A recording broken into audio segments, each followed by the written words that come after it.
Shaw with the Prosper Project, and I am here with Batu, who I've talked about before in some of our videos. And Batu, welcome. I'm super glad Thank you're here you. to be able to talk to me about all things Bitcoin related.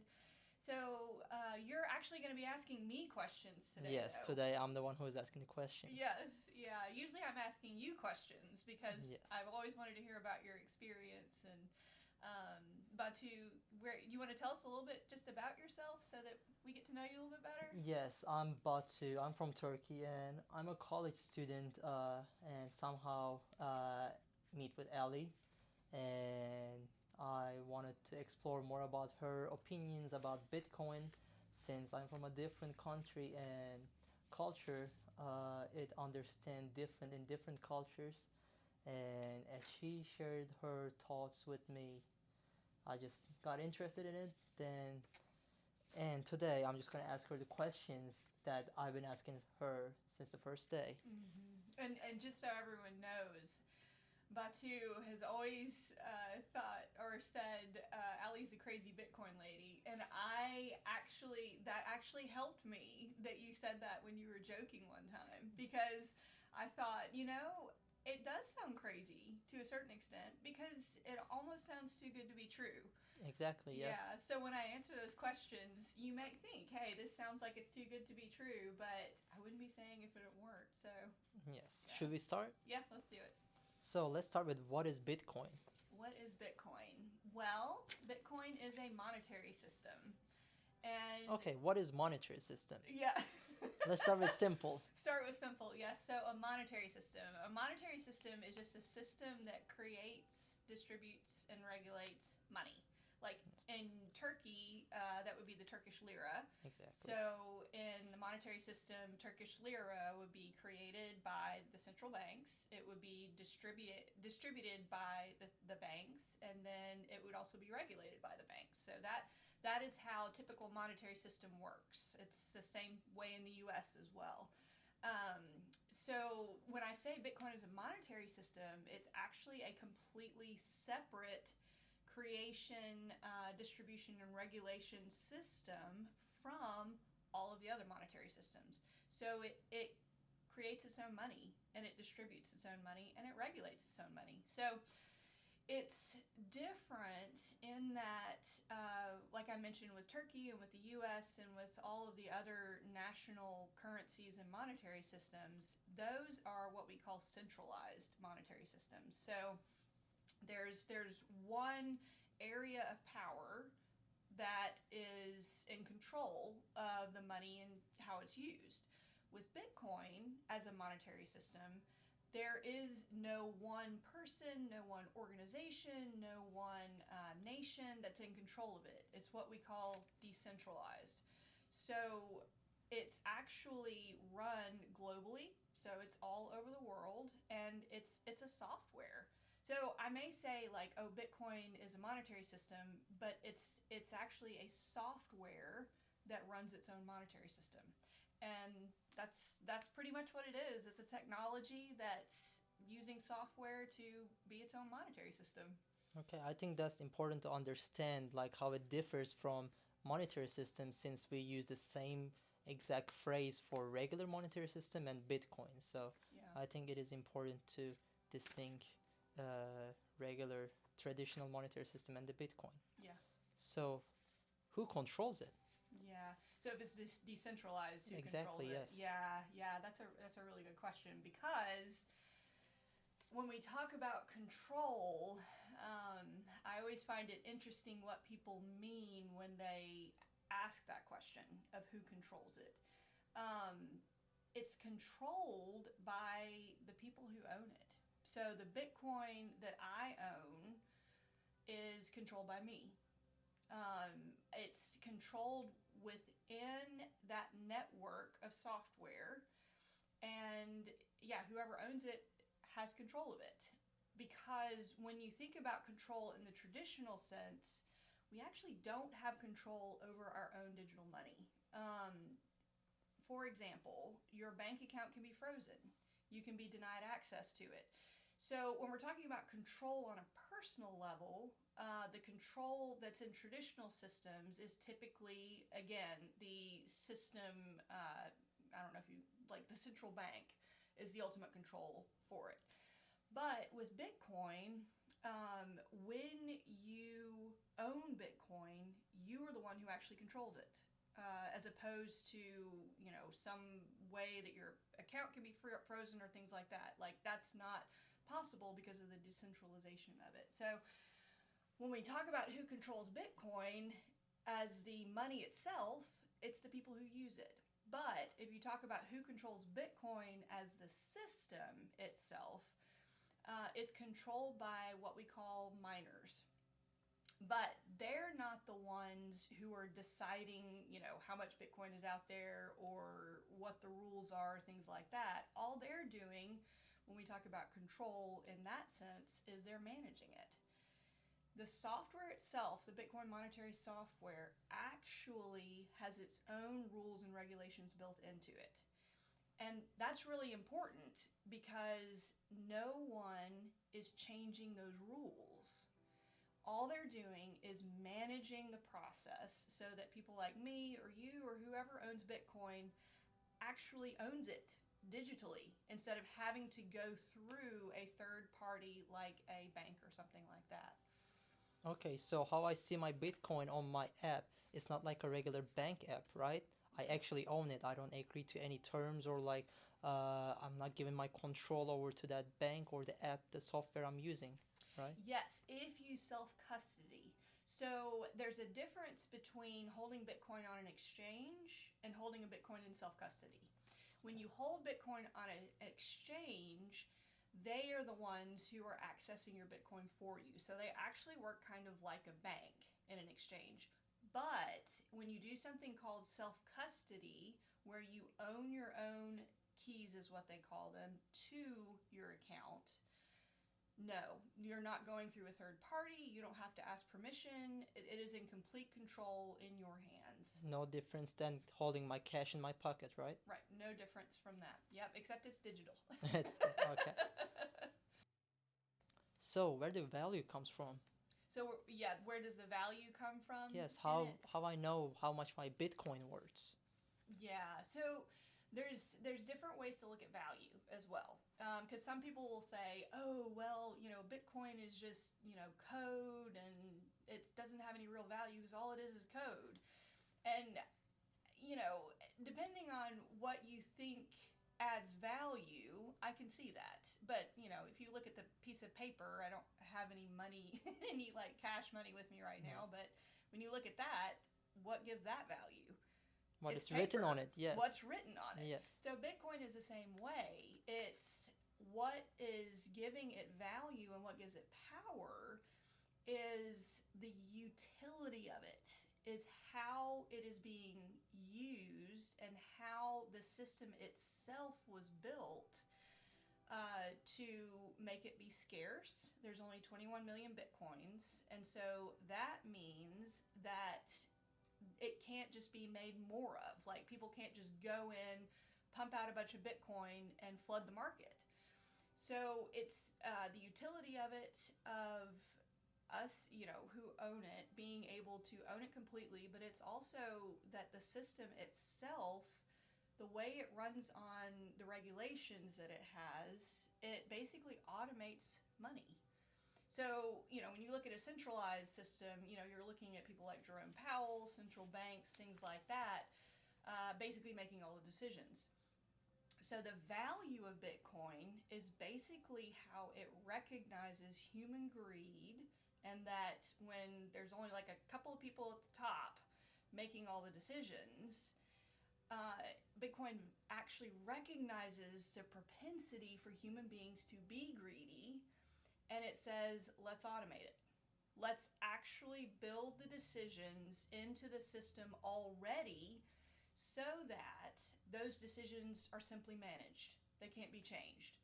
So the rules and the regulations that are built into it are actually decisions based on a value of how money needs to work, how it should work, and how it keeps greed in check, essentially. That's one aspect of value. So we're not getting any updates? What do you mean? Like there's not going to be any more Bitcoin, or like we're not going to get any improvements on the system, or is already perfect? It's already perfect. No, I'm just kidding. There can be updates to the system, but not updates that change the rules. And the rules are not going to change. No No. one can take my Bitcoin with new rules they can bring. Right, exactly.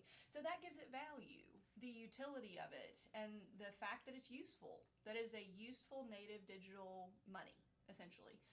The other thing that gives it value is the people who use it. So that's one thing that separates it again from the centralized system, is the centralized systems, basically your money has whatever value the central banks determine its value is. They get to determine the value of the money. With Bitcoin, you and I determine the value of the money because it fluctuates. The value can fluctuate depending on who's using it and how many people are using it and who's choosing to use it. So when you're looking, at your Bitcoin app, and it's like, oh, one Bitcoin is worth $70,000 US dollars. That is the value that people like you and me have essentially placed on it because we've chosen to use it. And so the more people who use it because it's scarce, the more the value goes up.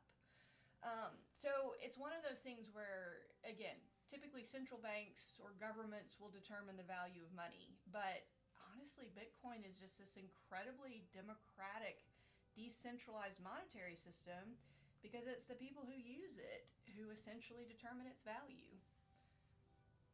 So how do I use Bitcoin? Well, you can use it how you want to use it.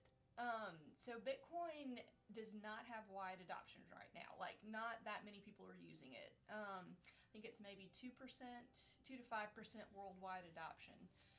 So a lot of people, the way they use Bitcoin in the beginning is they recognize that it doesn't have wide adoption right now, which means that because it's scarce and because of the rules of supply and demand, it will gain value the more people that use it.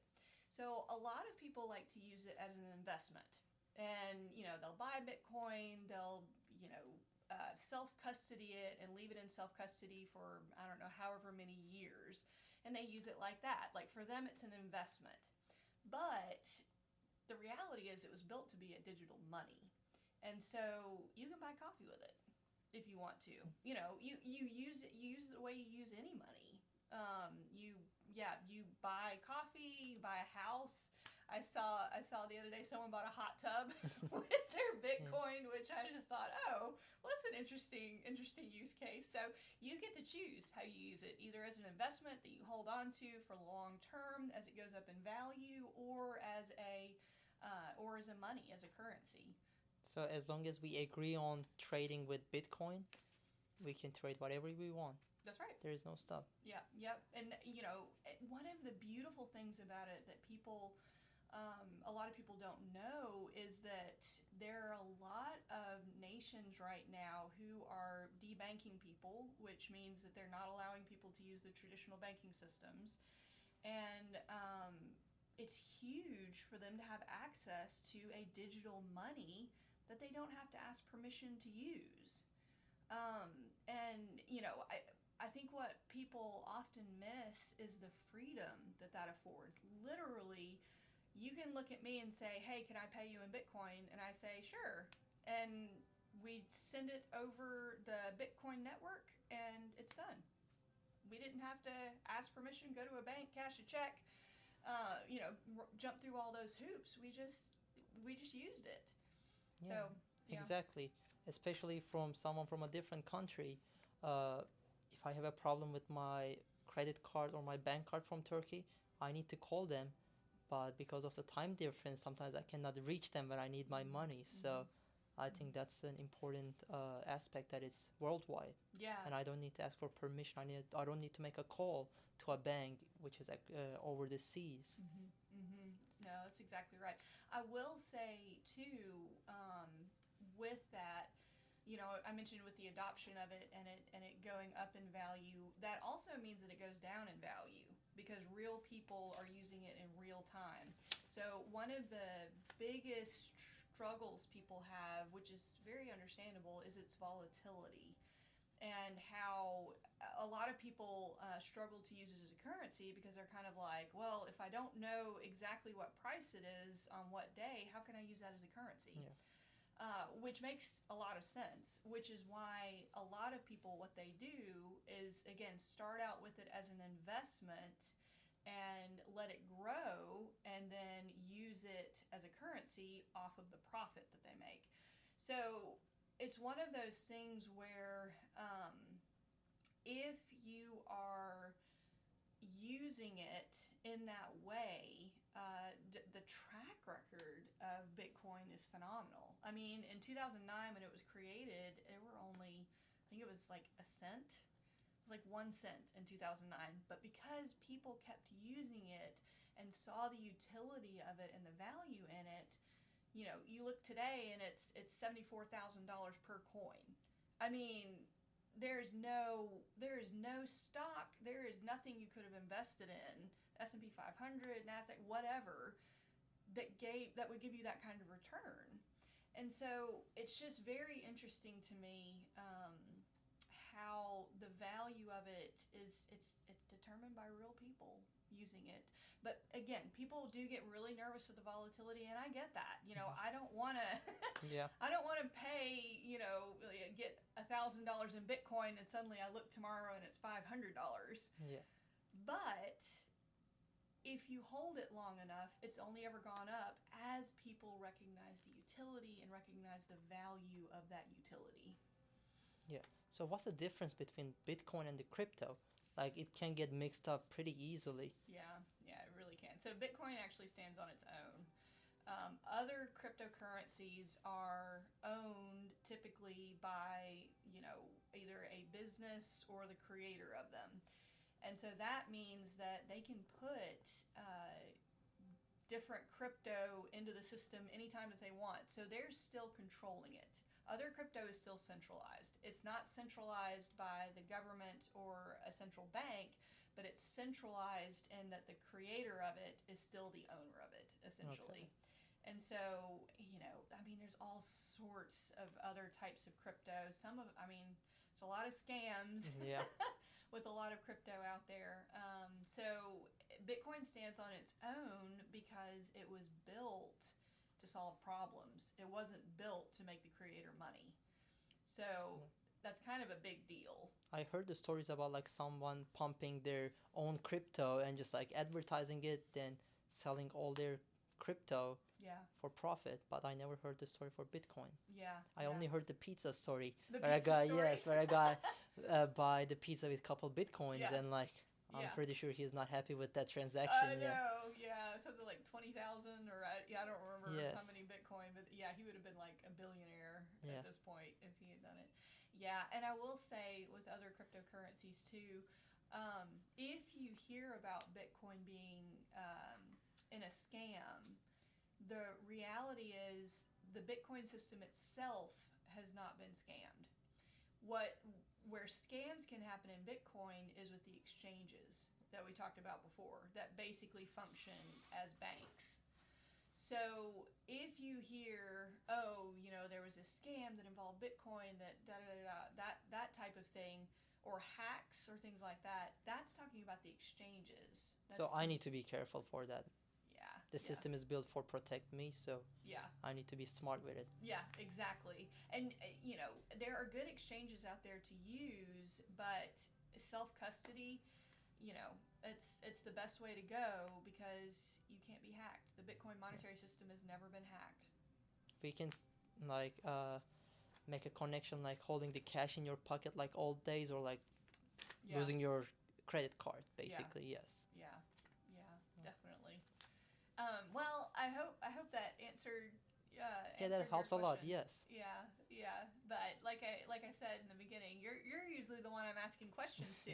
Yes. To hear all about your experience and everything that you've done just with global currencies and travel and things like that. So I look forward to digging deeper into Bitcoin and how the world works. Yeah, exactly. There are like a lot more questions that I want to ask, but yeah, maybe for later. Yeah, that's right. I'm Alli, and this is Batu, and we are with the Prosper Project, and we would just love for you to follow, share, and subscribe so that we can continue with these types of discussions and letting you know what options you have available for economic security.